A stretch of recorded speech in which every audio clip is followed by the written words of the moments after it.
Over the course of my swimming journey, I've raced 100 freestyle short course meters a whopping 62 times. That culminated in a PB of 51.4 in November 2018, and since then, I have raced the 100 freestyle 16 more times, all to no cigar. I had not swum another PB. Just 6 years shy of that PB swim, I decided to lead off one of the relays at the English Masters Championships last weekend to try and break that PB. And well, long story short, I did just that. On my 17th swim since my PB and my 62nd 100 freestyle short course in my life, I went 51.17 for a .23 PB. I was so happy with this swim. It was like breaking a minute all over again, and I think one of the big reasons for that is because I'd come to terms with maybe never swimming a PB again. I used to train 6 times a week in the pool with 3 gym sessions, and now I'm averaging maybe 4.5k a week split over 3 swims. But clearly, I still had something in me.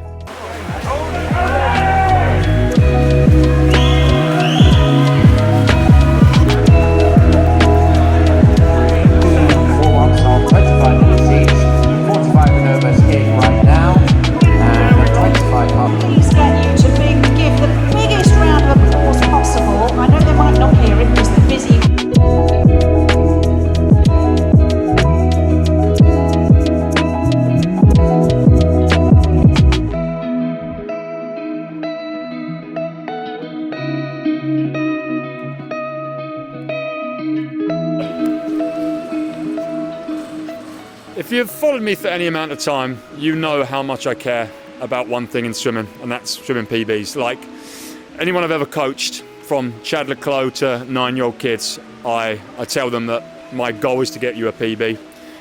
Anyone who ever is upset with a PB, I get annoyed with you, because when you coach age groups, so many kids, they have some PBs and they had a goal time that was faster and they only got a 10-second PB. And I always tell them that PBs are so precious, and the older you get, the rarer they become. And my last main event PB, free or fly, was 2019 before COVID. I swam all my short course and long course PBs in 2019, 53, 50 fly, 100 free, 100 fly, except my 100 free short course PB, which was from 2018 in November. And I've swum 100 freestyle short course probably 10 or 15 times since that day, and obviously not swum a PB.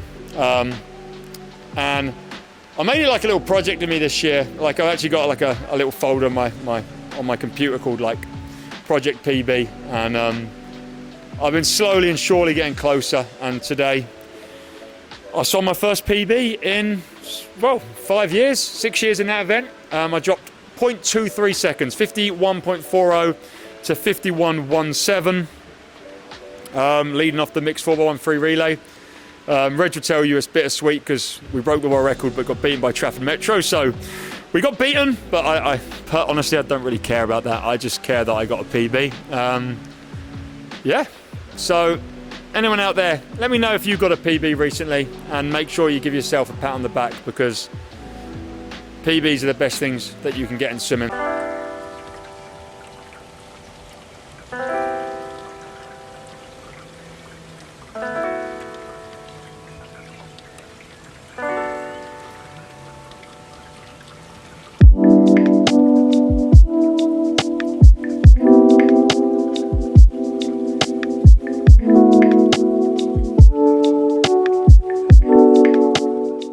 So here is the race. It was day 3 of the Masters National Championships in Ponsford, Sheffield, and it was the mixed 4x100 freestyle relay. The year before, we had a team of me, Reg, Lauren and my sister Dolly, and we set the British record in 3:42. It was the same team this year, but instead of Dolly leading off, we had me leading off, and instead of Dolly, we had Zoe. The whole team were wearing Arena Primos except for me, who was wearing a Mizuno GX Sonic 6 NV. The reason I wasn't wearing a Primo is because I was saving it for the 4x200 freestyle later that day, but I did prevent us being matching.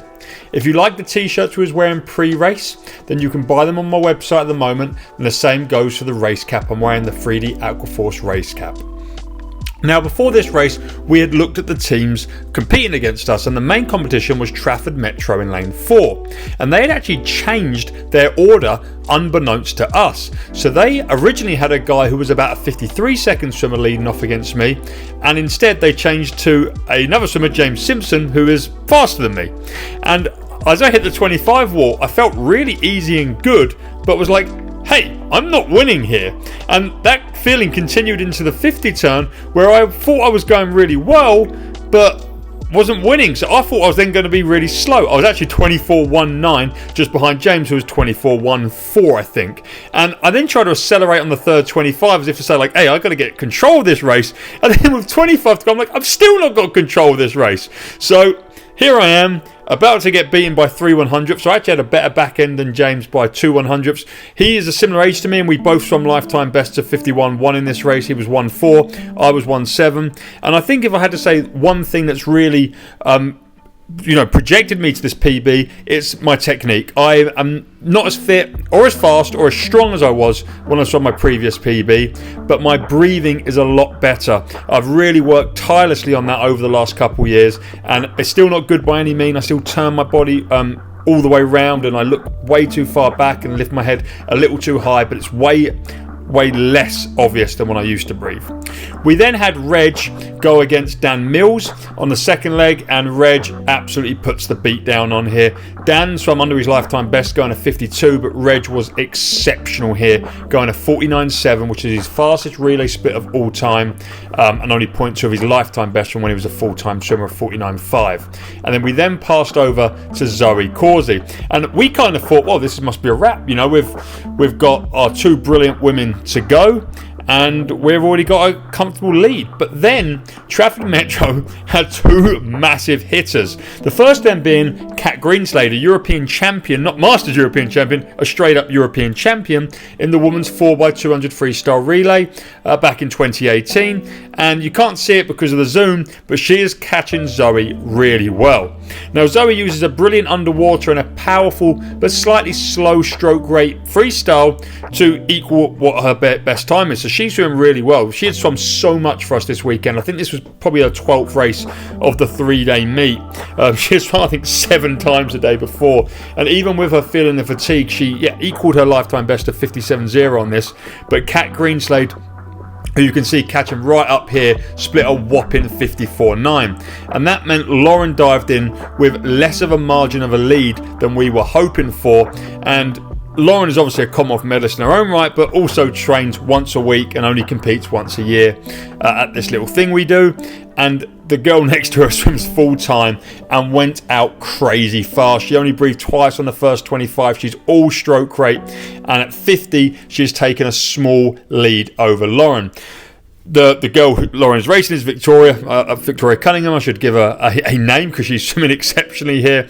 And as I'm watching on the sideline here, I'm thinking we're going to be both so far under the world record and our previous British record. We missed the world record by 1.5 seconds last year. It's 3:40.5, and I was hoping Lauren would find something in the last 25, and she did. She's picking up, and this was her best relay split of all the relays she's done for us at 56.4. But we were just 0.3 behind Trafford and Victoria there, who broke the world record by 7 seconds. We were 6 seconds under the previous world record. But as I said earlier, I was just happy to have still swum a PB, and I love a close race like this. You can see how happy Trafford were. Great swim by them, great swim by us, and we'll be hungry for that world record back in our clutches next year.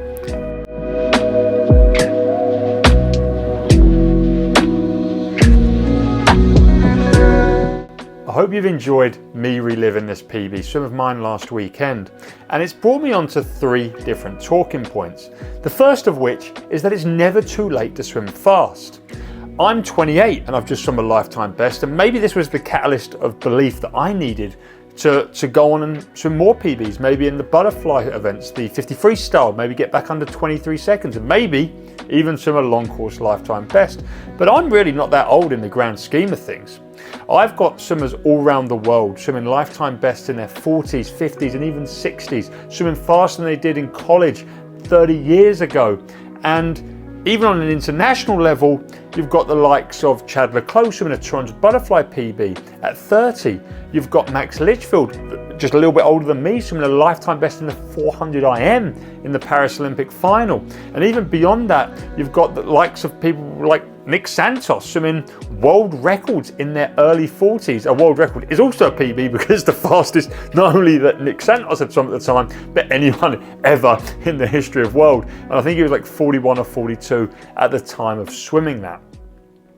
The second point that I wanted to bring onto, and it's something that I say a lot as well, but is that swimmers are quitting too early.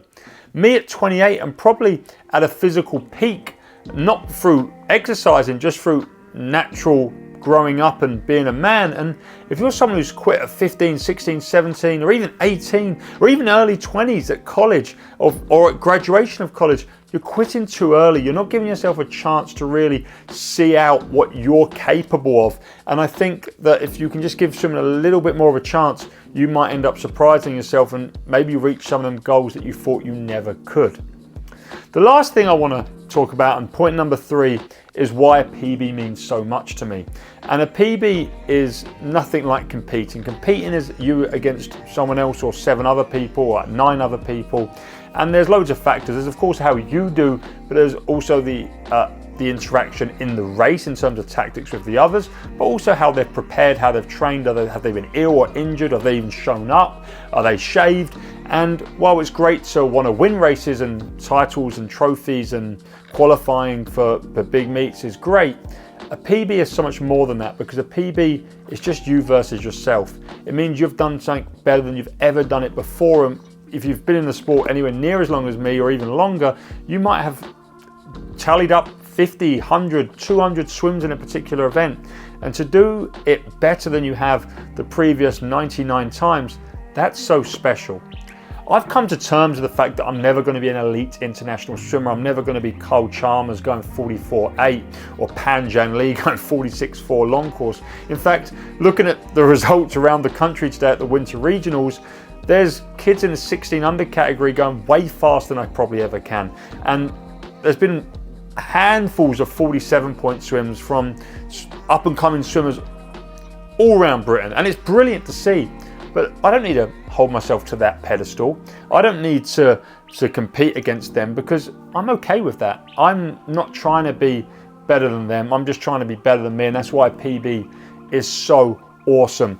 And whoever it is watching this, when you swim a PB next, which I'm sure you will, make sure you give it the proper attention and celebration it deserves. And while it's okay for you to want more, in fact, that PB last weekend has given me the hunger to get more. It's given me the possibility to swim a 50-point or even a 49-point. But I'm celebrating and excited and happy for it. And it then means, hey, I can sharpen things up. I can still, there's details that can be way better. And that means, wow, I could even go a 49, which was, you know, an impossibility just 2 weeks ago. So celebrate the PBs and use them to learn and drive you on to bigger and better things. I hope you enjoyed this video, and if you did, make sure you hit the like button, subscribe to this channel if you want to see more stuff, and if you do want to support me that little bit more, then check out my website. It has a wealth of goods on it. First and foremost, I have these t-shirts. They're limited stock. Once they're gone, they're gone. I also have some racing caps that you might like as well. If you are watching this as a master swimmer and want to also swim PBs and get fast, then I also do training plans, both one-off purchases and also a subscription service where I write your sessions every week for you, and the results for them are phenomenal. Everyone not only swims faster, but they love going to the pool more than they ever have done. Thanks for watching this video, and as always, I'll see you on the next one. I guess.